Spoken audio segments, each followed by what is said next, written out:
strong. So open your neshama, let the niggun make you whole, and be touched by a niggun.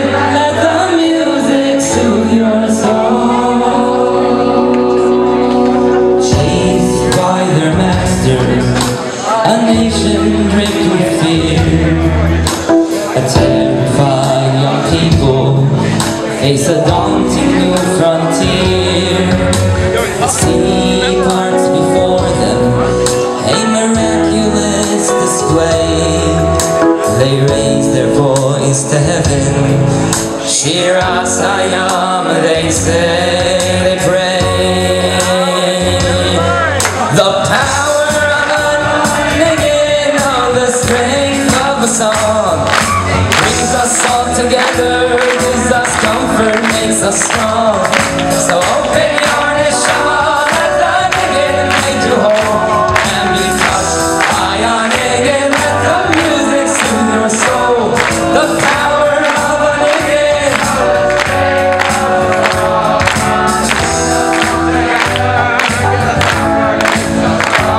So open your neshama, let the niggun make you whole, and be touched by a niggun. Let the music soothe your soul. Baby born with illness, who his father asked not why. He fasts in desperation, oh please don't let him die. Faced with a nisayon, a test of his belief, Lam Natseyach Musnabei, David made more for his grief. Slow, the power of a niggun, the strength of a song, brings us all together, gives us comfort and makes us strong. So open your neshama, let the niggun make you whole, and be touched by a niggun. Let the music soothe your soul.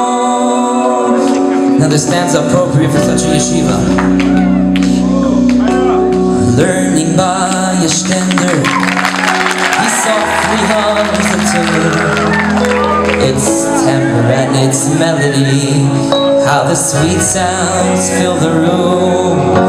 The heartbeat of our people, the rhythm of our nation. It's the shira of the Torah, it's our pulse, our inspiration. The power of a niggun, of the strength of a song, brings us all together, gives us comfort, it makes us strong. So open your neshama, let the niggun make you whole, and be touched by a niggun. Let the music soothe your soul. The power of a niggun, of the strength of a song, brings us all together, gives us comfort, it makes us strong. So open your neshama, let the niggun make you whole, and be touched by a niggun. Let the music soothe your soul. Okay, I got someone to sit down. I want to ask Reb Yechiel Spero to say a few words before the next niggun.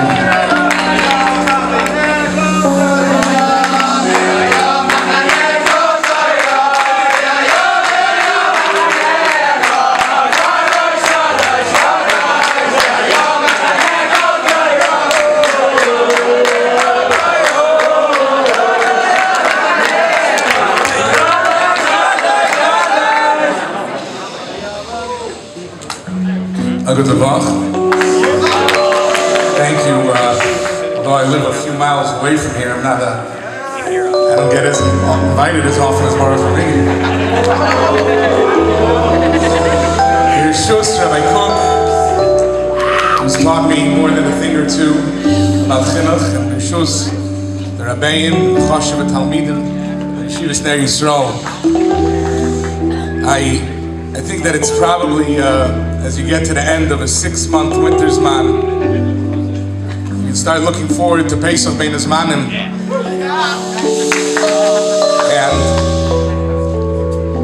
want to share with you a Maisa that really touches up what Pesach's all about, and hopefully, Mitzvah Hashem, something you'll gain a little bit of inspiration from. You know, there's stories sometimes that are so old that they're new again. And it's possible that some of the people in the crowd that are a little bit older might have heard a variation of the story or the story itself. But I recently heard the story, and I'm writing an Agada now, with Hashem for next year. And I figured this is a perfect story to put into the Agada. Many of you have heard of the Baruch Levine Reb. Baruch Levine Reb, Reb Yechiel Spero.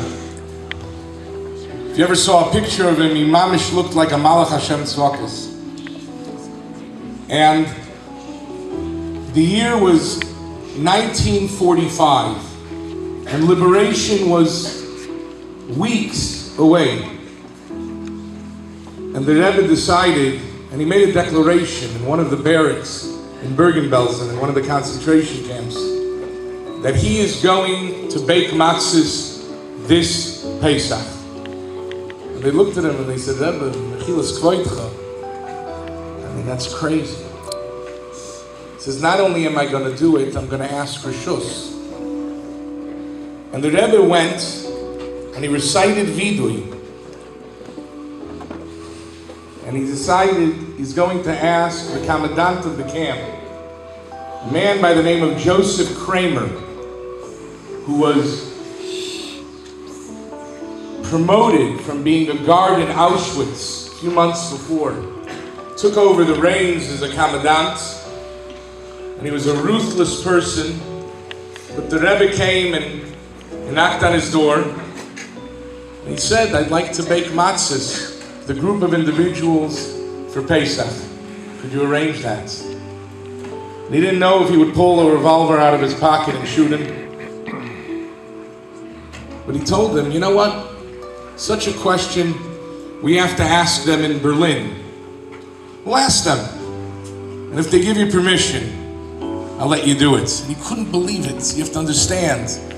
Everybody knew the Germans were losing the war, and the Nazis were investing their last efforts in destroying the last vestige of the Jewish people. But they called Berlin, and Nisim Gluyim, they gave permission. And the Rebbe in the barracks set up a makeshift oven. They gave him a sack of flour, and the Rebbe, together with an assembly line of people, baked matzahs for 40 people for the 8 days of Pesach. And then, horror of horrors, Erev Pesach, the commandant comes in and he grabs the Rebbe and he begins to beat him to death. Mamish, he was laying on the floor in a pool of blood. He says, how dare you? Destroys the oven, destroys the matzahs. He says, somebody escaped, and he went to the Red Cross and he said that we're committing crimes against humanity here. After I was so nice to you, that's what you say about me? And he stormed out. And the Rebbe was there, and they were so zerbrochen. All their hopes and dreams to finally taste a little bit of cherus destroyed. And the Rebbe gathers himself up. And there was mamish like the Nesa Chanukah, they found a matzah. One matzah he didn't destroy. And it was a question now. Nightfall was there. Who should eat the matzah? And everybody decided, Rebbe, you should eat the matzah. It was your idea. You risked your life. You were almost beaten to death for it. Rebbe, you eat the matzah. And there was a woman in the crowd, and she stood up and she said, I'm sorry. No, Rebbe, you don't eat the matzah. My son is here with us in the camps. And very, very soon, he will be free. And when he is, he will declare and proclaim to the world that he ate matzahs in Bergen-Belsen. And they decided, you know what? The woman's right. That year in Bergen-Belsen, nobody had matzahs except one child. That child ate the matzah that Pesach night. A few months later, indeed, they were liberated. And now the people wanted to know how and when and where will they rebuild their lives. And the woman came to meet with the Rebbe, and she said, Rebbe, somebody recommended a shidduch to me. Do you think I should start to try to rebuild my life? And the Rebbe gave her a bracha and a promise that she would have nachas from this child and from future dayers. And she decided to go ahead with the shidduch. The name of the chosin was none other than the Levine Reb himself. And the child who ate the matzahs became the stepson of the Levine Reb and the future Rebbe of Luzhev.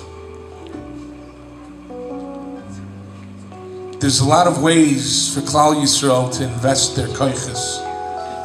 And we don't live in times where people are persecuting us like they did 70 years ago. But there's all types of methods that the Yetzer Hara has to destroy us. Klal Yisrael and the Yeshivas Ner Yisrael has invested their belief and their hope in you because you are the future of Klal Yisrael. May your hopes and dreams in Mitzvah Shem make the Rebbeim and the Rosh Hashiva and your parents, and most of all the Rebbeinu Shalom proud. Zakeni legade vani muvnei vani chachomim unevovovoini ohoyoya veyasher yirei Elokim oyanshei emes zera kodesh b'Hashem